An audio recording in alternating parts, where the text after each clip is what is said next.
Hi, it's me, Bob Jokel with Hunt Real Estate. I've been selling real estate in Central New York for over 20 years. Welcome back to my YouTube channel devoted to helping the general public understand everything that goes into buying and selling homes. Today we're going to talk about what is an abstract of title with Rick Zimmer from Network Title. Hey Rick, thank you for coming in today and sharing your expertise with us. Why don't you tell us a little bit about your experience in the title business and about Network Title? Well, Bob, thanks for having me. I appreciate the opportunity. I've been in this end of the business, the title and abstract business, for over 25 years. I've worked for a small independent abstractor. I've worked for two major underwriters and now am currently employed by Network Title. Prior to that, I worked in the credit information services for 15 plus years. I remember those days. Good old days. And full disclosure, Network Title is a subsidiary of Hunt Real Estate. So, Rick, many sellers and buyers really don't know what an abstract title is and how significant it is relative to the purchase and sale of a home. Can you explain to us what an abstract of title really is? Well, Bob, for purposes of the true definition, I went to the dictionary, and what I found was an abstract of title is a written statement of title deeds and documents that prove owner's right to transfer title to buyer. So, to get a little more in depth, what that includes are a history of the owners, liens, mortgages, any filings against the property, deeds, easements, judgments, so on and so forth, most of which is public record information. Okay. When an owner is in the process of selling their home, the abstract of title is required to be updated. What's the process of updating the abstract?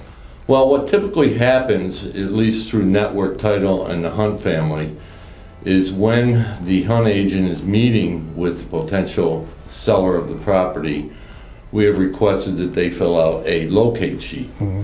On that locate sheet is name, address, whether or not they have a copy of an abstract, and actually who the attorney was when the property was first purchased.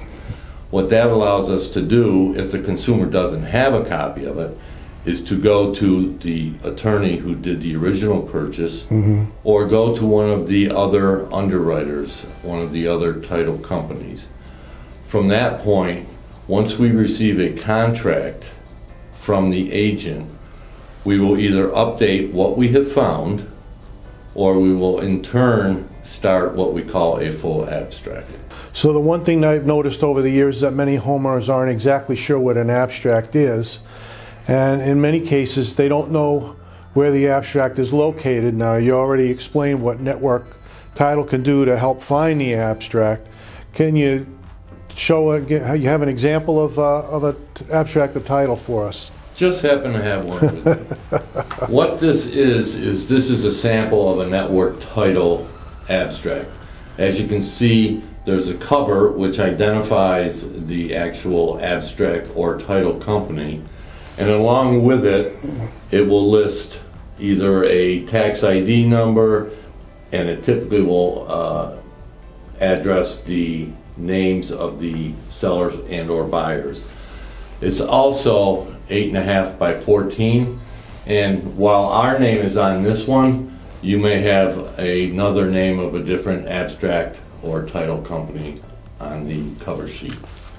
So as agents, when we meet with sellers, and we talk about if they have their abstract available, that's what the abstract looks like. Many people might have them, but don't know what they look like, and what happens a lot of times is they pull out a copy of their survey, and a copy of their mortgage agreement, and a copy of their appraisal from when they bought the house, but they don't know exactly what the abstract is or what it looks like. So it's important that you know what it looks like. Well, typically, as you just stated, I've gone to individuals' homes to pick up what I thought was an abstract, and in many cases it was receipts, it was surveys, it was tax parcel numbers. So what I've been doing with some of the agents, and we do have available sample copies of this, is having them take this as they're sitting down with the consumer. It'll save them one step, and it will help expedite our processing of either an update or a full search. Okay, that's a great idea. So now, is the cost to replace an abstract significantly higher than the cost to update the abstract? Well, it is. And ultimately, the seller is going to be responsible for the cost and the production of the abstract. What we do is if it's a continuation or an update, it's typically in the $200 to $250 range, unless there becomes a very complex situation. If it's a full search, it usually is in the neighborhood of $600 to $750. Okay. Now, an abstract, full abstract, can take anywhere from 4 to 6 weeks.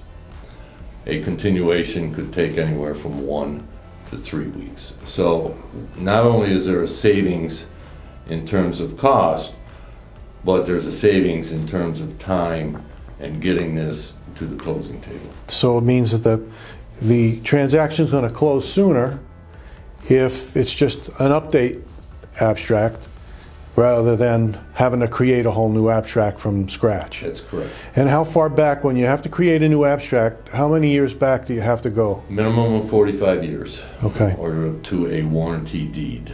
So what types of information that are found in an abstract could have an effect on the ability of an owner to sell their home?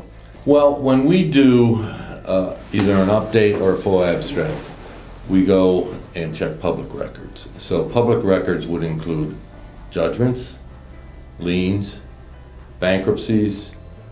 We also have to check surrogates if there was a death. There could be easements, which would be a drainage ditch or a fence that may be on one's property. All of these are noted in the abstract of title when we present that to the attorney. Okay. And is there anything that a title company can do to cure some potential issues? Well, typically what we do is we take the public record information, we certify it with a certification page signed by our lead abstractor. At that point, we present it to the attorney, who will take it, utilize it, take it to closing, and what I say would be considered a curative or marking up of a search, things that may be of question. But in most cases, actually not in most cases, in all cases, doing any of that research and changing of the abstract has to come from the attorney. We find that probably one of the biggest issues that we have when it comes to title issues is open mortgages from a previous owner or from an owner 2 or 3 owners back, where their bank never filed a satisfaction of mortgage or a discharge, and so it looks like there's an open mortgage somewhere, and that's a lien, right? Well, it's actually not a lien. It would be considered something that would hold up the closing, because the abstract of title shows that it could still be open when in fact it has been discharged. Now, the problem with discharging is some of these banks have either merged or gone out of business. Hunt Real Estate has a specific department that is one of the best in the business in terms of locating discharges. Okay. So, taking a step back, we as a title company can help with the discharge process.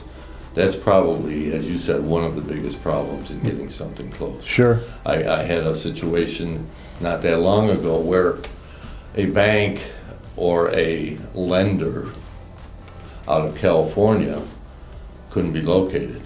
And then once they were located, they had merged and were unwilling to provide the necessary paperwork. The attorneys got involved. Ultimately, everything was taken care of. But you can go down so many paths without getting the answer, which is where we and our discharge department come in. Sure. And these things can really delay closing, because until they're squared away, you can't close on the property. Well, one of the things, that I've learned being in this business for 20 plus years is that this, whether you're a buyer or seller, is probably one of the largest transactions that you're ever going to be involved in your life. There's enough anxiety about real estate closings, whether it be buyer or seller. What we try to do through the hunt agents is to calm that or ease some of that anxiety by giving you everything from the beginning to the end. And Network Title, working with the agents and the consumers, has seemed to be a very successful situation, and one that hasn't been repeated by any of the other companies in this particular market. Okay. So once the abstract's been updated, what do you do with it? Well, once it's updated, we certify it and we deliver it to the attorney that was listed on our locate sheet, who is going to be doing the closing for the seller. And is that the end of your involvement with the process, or is there more to it? Well, we always are involved in the process. We do the recording, we do the post-closings, we do what we call a continuation update prior to the papers going on record to make sure that nothing else has popped up between the closing and the actual filing of the papers. So Okay. We're involved right to the bitter end. Okay. And we also make sure that we have kept all of this paperwork and all of this certification process in our system, so if there's any ever questions coming up going forward, we have the available resources. Okay. So once the closing's done and the update of the abstract is completed, you do another update between closing and filing of all the information at the courthouse. Correct. So once that's all done, what happens to the abstract? Well, that's a good question, and that's why I think every consumer, when they meet with the agent, should see what this looks like. Typically what happens is the attorney will keep it. The seller, or actually the buyer, has the option to take their title abstract with them, because now it's their their property, and if they take it, they can keep it in a safe place, or they can request that the attorney keeps it, or the attorney can tell the consumer that they're going to have it stored at Network Title. Okay. And then I myself have mine stored at the Abstract and Title Company. Okay. That's probably the safest bet. That way you know where it is. But many people have decided that, hey, listen, I've paid for it. I'm going to make sure I know where it is. So they may keep it in a safe in their home, or they may keep it in a safety deposit box at a bank, or someplace that's secure, because you don't want to lose it. No, and it's the seller's responsibility through this whole process to provide it. And, it's a difference of $500 to $600. So we highly suggest and recommend, know what it looks like, know where you're going to keep it, and make sure it's safe. Okay. So as you can see, the abstract of title is an extremely important legal document. So if you're a homeowner, you really need to know where that abstract is. If you're planning on selling your home in the near future, if you don't know where it is, you really should start the process of trying to find it, because it's going to save you a lot of money and it's going to save you a lot of anxiety. And if you're a buyer and you just close on your house, if you get that abstract, you really want to keep it in a safe place. You want to know where it is, because you really don't want to have to pay for a brand new abstract down the line when you decide to sell your home and buy another home. So Rick, I'd like to thank you again for appearing in this video and sharing your extensive knowledge. Thanks, Bob. And as always, if you have any questions regarding today's video, feel free to contact me and I'll get back to you as soon as possible. My contact information is right at the bottom of this video. As always, If you or anyone you know is thinking about buying or selling a home, please reach out to me. And in the meantime, stay well and safe, and we'll see you soon.